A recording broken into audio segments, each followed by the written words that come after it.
¿Qué onda? Espero que estés muy bien. Hoy voy a hablar sobre la ilusión de el ego, la ilusión del yo o el falso ser. Pero no quiero hablar yo. A veces hay cosas que ya se dijeron bien. Entonces, simplemente te quiero leer un fragmento de este libro. El poder, no, del autor del Poder de la Hora, Eckhart Tolle. Se llama Una nueva tierra. Eckhart Tolle es un maestro espiritual, filósofo, autor de temas espirituales y de conciencia, nacido en Alemania. Su libro más conocido se llama El Poder de la Hora. Se publicó en el 97, yo tenía 7 años. Tuve que cumplir 19 para encontrarme este libro en una librería en Vancouver, en Canadá, de libros usados. Me compré el libro usado, yo no sabía que se podía conseguir nuevo. Vi la portada, me llamó mucho la atención, lo compré usado pensando que era una reliquia y después me di cuenta que era Eckhart Tolle, era muy, muy popular y era un libro muy popular, pero yo no lo sabía en ese entonces. Lo leí pensando que era una reliquia que había encontrado en esta librería aleatoria que encontré caminando por Vancouver y me cambió la vida. Verdaderamente puedo afirmar, asegurarte que leer El Poder de la Hora me cambió la vida. Lo volví a leer por segunda vez en un avión, en un vuelo que hice que me lo llevé, era un vuelo largo y me lo llevé. Y al leerlo en el avión me cambió la vida todavía más. Creo que leerlo en un ambiente meditativo y en un ambiente aislado en el cual puedes profundizar en el libro del Poder de la Hora es algo que hoy no estaba escribiendo. Es algo que verdaderamente te recomiendo. Un gran libro. Pero bueno, gracias al éxito de este libro, escribió Una nueva tierra. Y uno de sus primeros capítulos se llama La ilusión del ser, página 25. Te lo quiero leer. Ojalá te guste. Creo que a veces hay cosas que ya se escribieron exactamente como se debieron de haber escrito.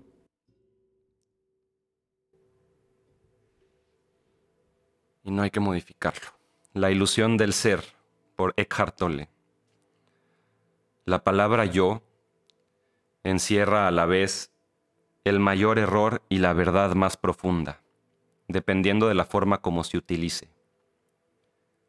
En su uso convencional, no solamente es una de las palabras utilizadas más frecuentemente en el lenguaje, junto a otras afines como mío y mí, sino también una de las más engañosas. Según la utilizamos en la cotidianidad, la palabra yo encierra el error primordial, una percepción equivocada de lo que somos, un falso sentido de identidad. Ese es el ego. Ese sentido ilusorio del ser es lo que Albert Einstein, con su percepción profunda, no solamente de la realidad del espacio y el tiempo, sino de la naturaleza humana, denominó ilusión óptica de la conciencia. Esa ilusión del ser se convierte entonces en la base de todas las demás interpretaciones, o mejor aún, nociones erradas de la realidad, de todos los procesos de pensamiento, las interacciones y las relaciones. La realidad se convierte en un reflejo de la ilusión original.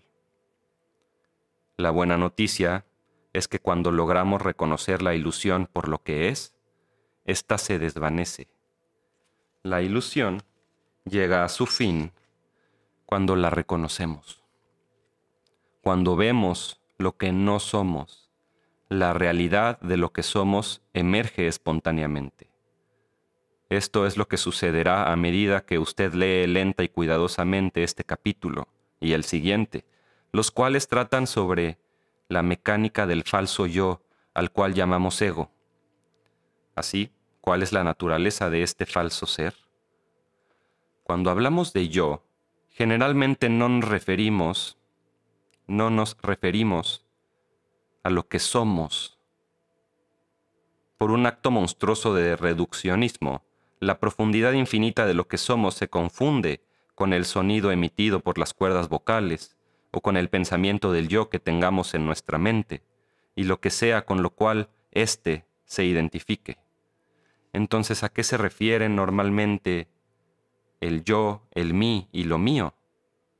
Cuando un bebé aprende que es una secuencia de sonidos emitidos por las cuerdas vocales de sus padres, corresponde a su nombre, el niño comienza a asociar la palabra, la cual se convierte en pensamiento en su mente, con lo que él es. En esa etapa, algunos niños se refieren a sí mismos en tercera persona. Felipe tiene hambre. Poco después aprenden la palabra mágica yo y la asocian directamente con su nombre, el cual ya corresponde en su mente a lo que son. Entonces se producen otros pensamientos que se fusionan con ese pensamiento original del yo. Entonces, se producen otros pensamientos que se fusionan con ese pensamiento original del yo. El paso siguiente son las ideas de lo que es mío para designar aquellas cosas que son parte del yo de alguna manera.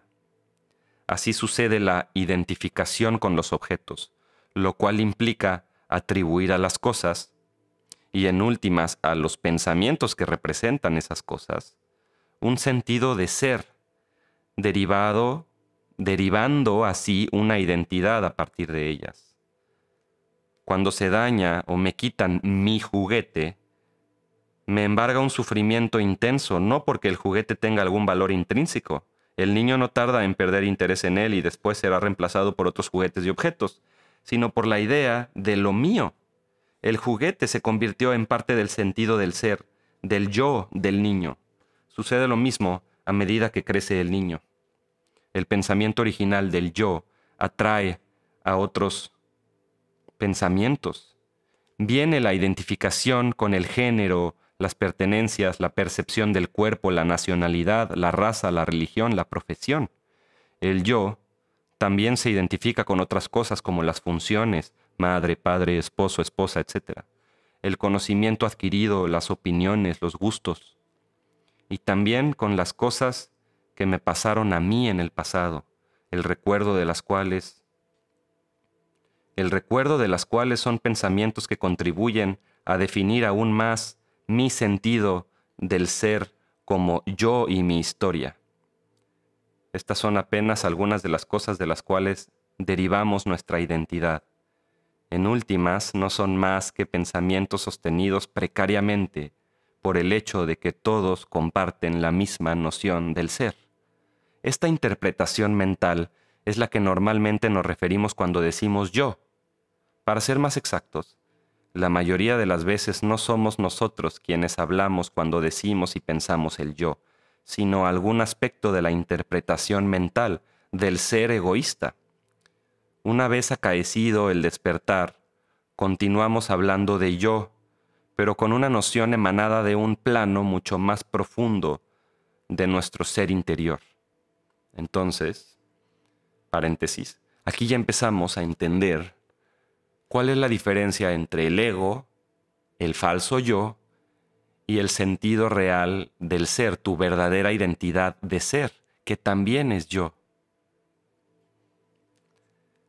La mayoría de las personas continúan identificándose con el torrente incesante de la mente, el pensamiento compulsivo, principalmente repetitivo y banal. No hay un yo aparte de los procesos de pensamiento y de las emociones que los acompañan. Eso es lo que significa vivir en la inconsciencia espiritual. Cuando se les dice que tienen una voz en la cabeza que no calla nunca, preguntan ¿cuál voz? O la niegan airadamente. Obviamente con esa voz desde quien piensa, desde la mente no observada. A esa voz casi podría considerársela como la entidad que ha tomado posesión de las personas.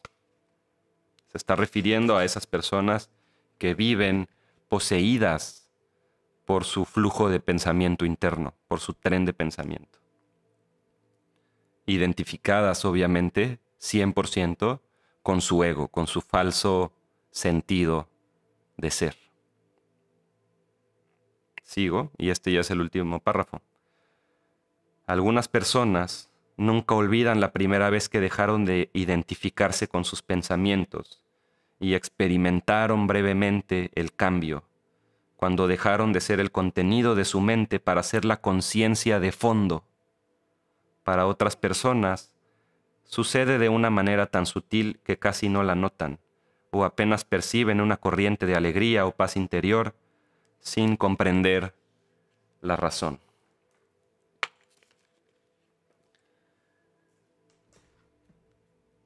Como resumen, más bien como conclusión y reflexión de esto que acabamos de leer, es la importancia de distinguir el ego egoísta de tu identidad de ser un observador o un experimentador,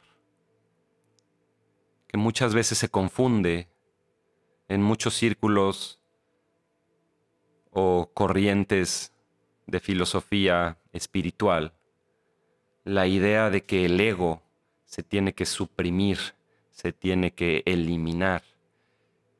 Hay un libro muy popular reciente, de tiempos recientes, que se llama El ego es el enemigo. Y por ahí va mucha de la filosofía y de la sabiduría popular que se está compartiendo actualmente. Por ejemplo, en Kundalini Yoga hay un ejercicio que se llama erradicador de ego, que esto obviamente pues es una simplificación de lo que es en realidad el ego. Pensar que el ego se puede erradicar, pensar que el ego es el enemigo y que lo tenemos que suprimir o eliminar. Es una simplificación, un entendimiento incorrecto, banal, superficial de la verdadera función del ego. Por eso es importante entenderlo, explorarlo como si fuera un campo de estudio científico. No solamente poético, místico, se podría decir que filosófico.